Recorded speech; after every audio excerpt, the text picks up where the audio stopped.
This video is brought to you by Delete Me. In October 1944, the Pacific seemed to tear itself open as the freighter Arisan Maru fled toward Taiwan, engines whining and decks crowded with fear, desperate to outrun something hunting from below. The Hunter was one of the most feared vessels in the U.S. Navy. A submarine with a reputation built on shadow and silence. USS Snook. The moment the hull shuddered with the sub's strike felt like a body blow to the sea itself. Torpedoes slid from Snook's tubes and carved bright scars through the dark water. They found their mark. Arisan Maru convulsed, the spine of the 7,000-ton ship shearing in half, steel and timber and human lives thrown into a roaring, smoking wake. Snook had another confirmed kill, but as wreckage drifted across the waves and survivors clung to planks and hope, the crew realized this attack was different from the others they had carried out. It carried consequences that would not be washed away with the tide. It had crossed an unforgivable line and left a silence far heavier than the sound of exploding steel. While USS Snook made her name by stalking convoys and slipping away unseen, the principle that kept her alive, stealth, has a modern echo. Today the battleground is digital, and invisibility still matters. Data brokers and middlemen quietly harvest and trade personal details, names, phone numbers, email addresses, home addresses, work histories, even family connections. At Dark Seas, we dig into obscure records and sensitive history, which makes us especially exposed. And we didn't fully grasp how much of our own information was drifting online until we tried Delete Me. Within days, their dashboard showed more than 20 sites listing our info without consent. Their privacy experts moved quickly to remove those listings and kept monitoring to ensure they didn't reappear. The reality is, everyone is vulnerable, and when your data is out there, your family's information often is too. Delete Me offers a family plan to make protecting loved ones easy. If you want to take back control of your privacy, click the link in the description and use code DARKSEAS at checkout for 20% off. Stealth kept Snook alive. The same instinct to hide can help protect you and your family from modern predators. Commander Charles Otto Tribble stepped down the narrow hatch of USS Snook to find his crew already assembled, faces lit by the dim glow of instrument panels. It was early 1943, the war spreading like an oil stain across oceans, and Snook was fresh from the yards, shiny in certain places, new in spirit, and anxious beneath the paint. For years, American submarines had limped into service as death traps, engines that stopped mid-patrol, air so foul it made men dizzy, heat so intense it could knock sailors out before an enemy depth charge exploded above. Crews were often coaxed aboard with extra pay because service in those boats was a gamble. Snook was different. As she slid out of harbor and the salt air cleared the taste of paint and oil, every man aboard could feel it. This was no run-of-the-mill sub. Snook was a Gato-class boat, the Navy's newest undersea warrior, designed to be faster, farther-ranging, and more livable than anything that came before. Those comforts mattered in ways that weren't just physical. Air conditioning that actually cooled, bunks for every man, a refrigerated galley that kept food edible for long patrols, showers and washers that let sailors scrub the day off. These were small mercies that preserved morale on patrols measured in weeks and months. In the narrow corridors of a submarine, these amenities became the difference between a crew that frayed and one that held together. But the Gato-class was no floating hotel. It was a weapon. A potent heart of diesel engines and electric motors pushed Snook to 21 knots on the surface and 9 knots submerged. She could descend to 300 feet, stay hidden below for up to 2 days, and strike before the enemy knew what had brushed past them. With an operational range of roughly 11,000 nautical miles, she could patrol from the Aleutians down to the Philippines without needing to kiss a friendly pier. 10 torpedo tubes forward and aft gave her teeth. And when surfaced, she could mount a 50 caliber deck gun, a 40mm bowgun, and a 20mm Oerlikon, turning from a slithering shadow into a small but fierce surface combatant. By every measure, she was among America's finest undersea craft. Fresh from trials and training, systems humming and charts laid out, Snook turned west with orders that smelled of oil, ink, and intent. Go find and harry Imperial Japan's sea lines. In March 1943, Commander Tribble rode aboard as Snook made for Pearl Harbor, the vast blue a map of problems and opportunities. Japanese air power and surface fleets had overrun far-flung islands, their carriers and cruisers giving them reach and menace. To force them back to their home waters, the U.S. Navy needed to choke supply lines, sink troop transports, burn fuel convoys, and make the ocean expensive to cross. Snook's patrols would run for as long as 75 days, an endurance test as much as a campaign tactic, threading past enemy pickets to strike at wharves, freighters, and escorts. Many submarines had already been lost doing this work. The statistics were a ledger of bravery and cost. Tribble and his men understood it, and though fear lived with them, it did not rule them. When the orders for Snook's first real mission arrived, they were a surprise. Not an explicit hunt for enemy ships, but a mine-laying operation off the coast of Japanese-held China. Mines could be as deadly and disruptive as torpedoes, but demanded a different kind of skill and nerve. Laying them meant slowing the sub, navigating close to hostile shorelines, and risking detection by aircraft or destroyer patrols. The torpedo rooms became places of delicate work rather than pure violence, as men adapted tubes and gear to carry and release the mines. Every groan of metal, every whisper of the hull against waves, felt like a potential betrayal. The sea carries sound further than men expect, and sharp ears and prying eyes on surface ships could end a career in a single sighting. Still, Tribble wanted to prove his crew could fight. He took Snook into the East China Sea, moving near Shanghai where merchant traffic was steady and the chance to interfere with Japanese logistics was valuable. The mine-laying went like a cold, precise clockwork, careful, methodical, and nerve-wracking, and soon Snook began to withdraw under cover of twilight. Then a voice from the periscope watch, "Contact." Tribble peered into the glass and, beyond haze and curl of sea, saw two Japanese freighters cutting a path across the horizon, their wakes faintly white in the dim light. The sub was still on her learning curve and was not at full fighting weight. Many torpedo tubes had been used for mines, but opportunity is a hunger that commands action, and Tribble decided not to pass it by. He ordered the chase. Those spring mornings brought weather as much an adversary as any deck gun. Thick fog wrapped the ocean in a damp blanket that erased horizons and swallowed sound. Men leaned into periscopes with eyes narrowed and breath held, trying to transform blur into target.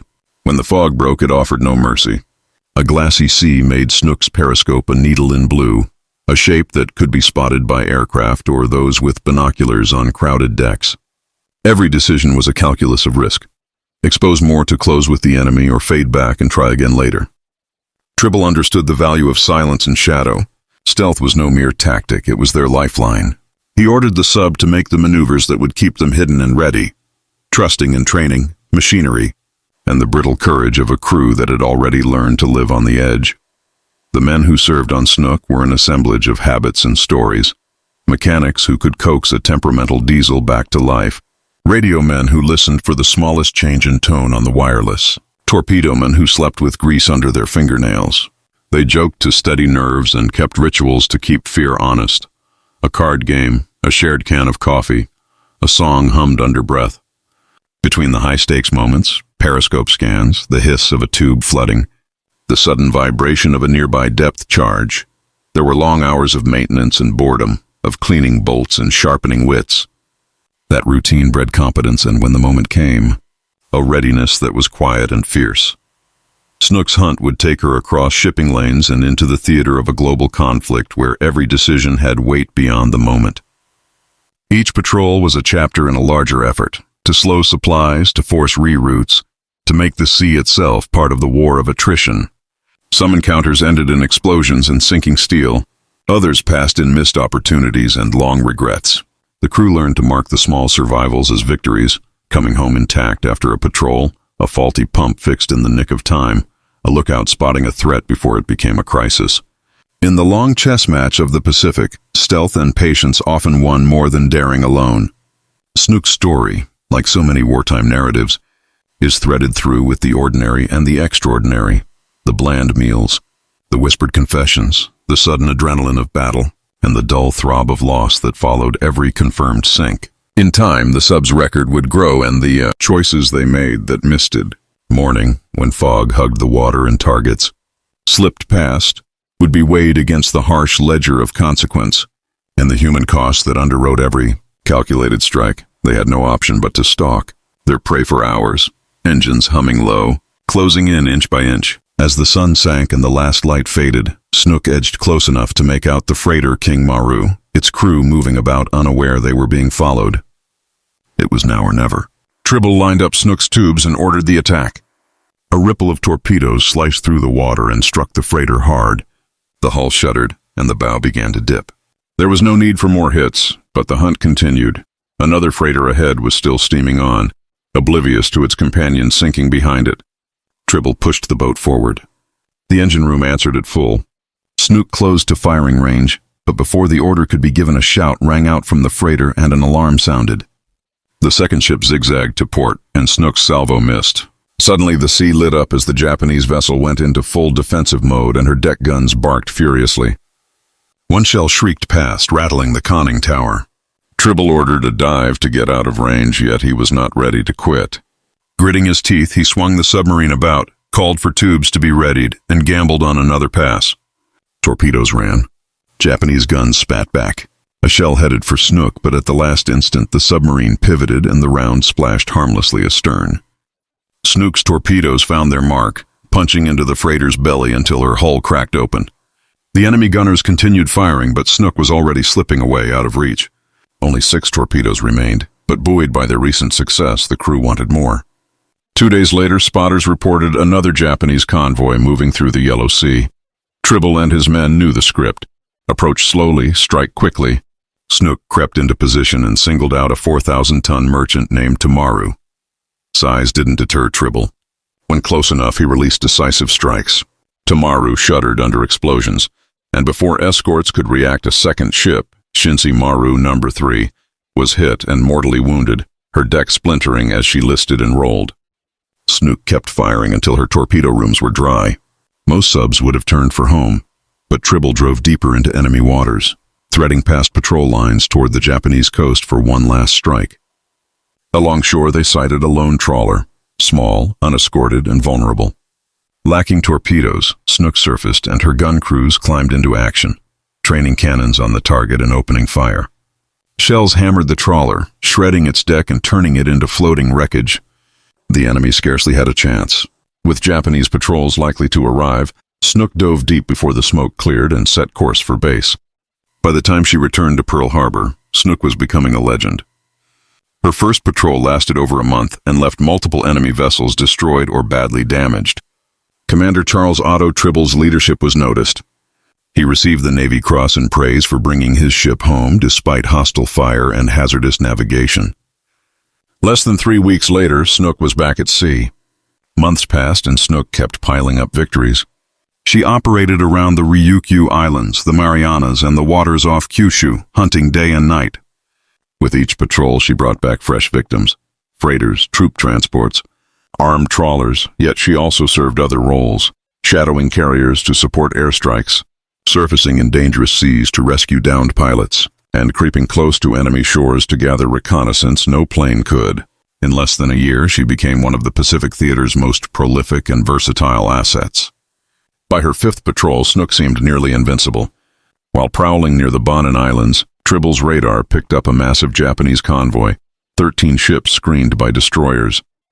Tribble ordered Snook to slip through the escort screen. There was no time for precise aiming. He fired 4 torpedoes into the swarm, running fast and blind. Explosions rippled across the convoy as Snook vanished beneath the waves. One torpedo tore into the hull of SS Lee Maru, a 7,000-ton troop transport. Within minutes, the vessel disappeared, dragging more than 2,700 soldiers with her. It was one of Japan's greatest losses at sea, achieved without a scratch on Snook. On March 6, 1944, Tribble brought Snook back to Pearl Harbor for the last time. His relentless command earned him a promotion and reassignment to the Bureau of Ordnance back in the United States. Snook went to Hunters Point for overhaul and returned to service a few months later.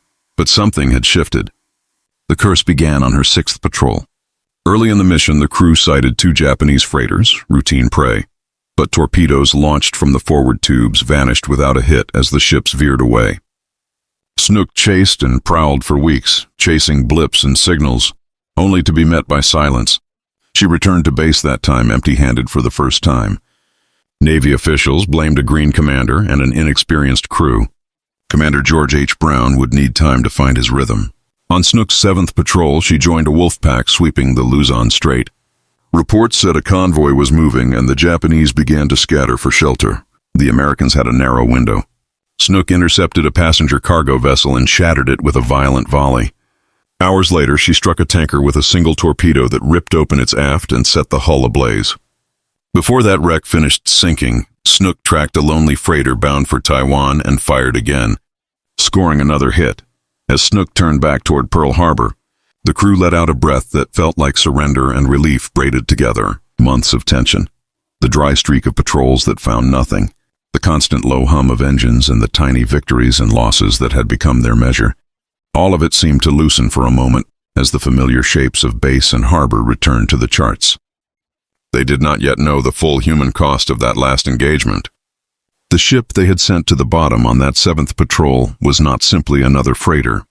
She was Arisan Maru, one of the so-called hell ships pressed into service by the Japanese to move prisoners under inhuman conditions.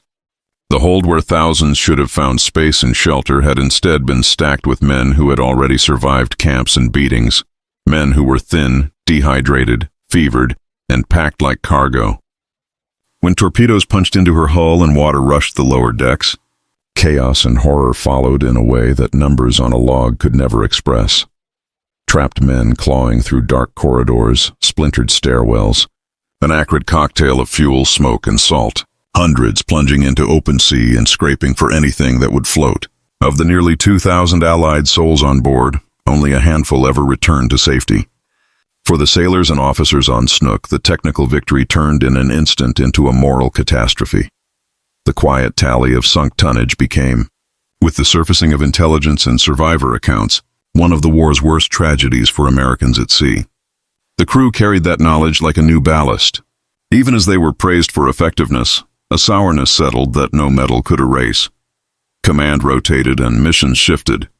Lieutenant Commander John Franklin Walling assumed command, and Snook steamed out again on March 25, 1945, bound for the southern Chinese littoral with orders to strike enemy shipping and serve as lifeguard for air operations near the Sakishima-Gunto Islands. The routine of patrols and radio checks moved forward, plotted headings, depth changes measured in feet, the watch schedule that carved the day into segments of dread and dullness. For a while, communications were normal, but in early April, something slipped. Radio contact with the Wolfpack in command began to sputter and then go dark. Tigran's voice on the frequency came back only as static when she attempted to raise Snook. Orders that should have been acknowledged went unanswered. Days lengthened into anxious waiting, and when British forces reported a downed plane in Snook's patrol area and another submarine, bang, recovered the aviators without finding any trace of Snook. The worry hardened into the worst kind of silence. At home, the absence took shape as a telegram on a pale yellow slip, formal and devastating. Commander Walling was missing following action. 2 days later, the Navy declared Snook presumed lost with all hands. 84 sailors and officers gone. Their names folded into a list that would be repeated in letters and in the hush of mess decks and living rooms. Investigations spun out possibilities that read like the chapters of an oceanic whodunit. Enemy action was an obvious candidate, a sudden strike by a coastal battery, an encounter with a Japanese surface ship or submarine that left no survivors or records, an attack so rapid the usual signals and logs never made it onto any manifest. Mines lay silent as a possible culprit, invisible killers that could split a hull and leave nothing identifiable on the surface. Yet Snook reportedly had intelligence on minefields and would have avoided known danger lanes, complicating that explanation. Another wrinkle arrived decades later when a deep-sea ROV recorded an anomalous metallic contact off Okinawa at roughly 150 feet, an object approximately submarine-sized that sat motionless on the seafloor. Navigational hazards forced the team to retreat and the coordinates were marked, but no return expedition verified whether the contact was Snook or something else. Over time, the story ossified into competing theories, half evidence and rumor, an unreported collision, a stray acoustic torpedo, an attack in which both hunter and hunter's killer were lost, or the blunt arbitrariness of wartime peril.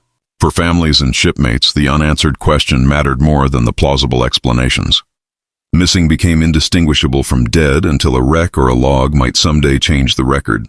The Arisan Maru sinking and Snook's own disappearance both feed into a larger, darker ledger of the Pacific campaign, the ways intelligence failures, compressed timelines, and the fog of war could transform tactical decisions into tragedies that would echo for generations. The legacy of Snook lives in those echoes, in veterans' accounts, in naval histories that list tonnage and patrols, and in the small, private rituals of remembrance, names on memorials, flags folded on porches, the quiet telling of a father or brother who did not come home, the boat that had been a hunter and an asset, that had rescued pilots and gathered intelligence and sometimes delivered devastating blows, ended as a mystery that refuses to yield a single, incontrovertible end. The story also carries a modern, quieter parable, that the tools and tactics that bring advantage, whether stealth beneath waves or control of personal data in a digital age, can be used for protection or inflict harm if wielded without full knowledge of what lies beneath. If you want to start removing your personal information from hundreds of data broker sites and protect your digital footprint, click the link in the description and use code DARKSEAS to get 20% off. The internet never forgets, but with Delete Me it can be taught to let go of the things you want left behind.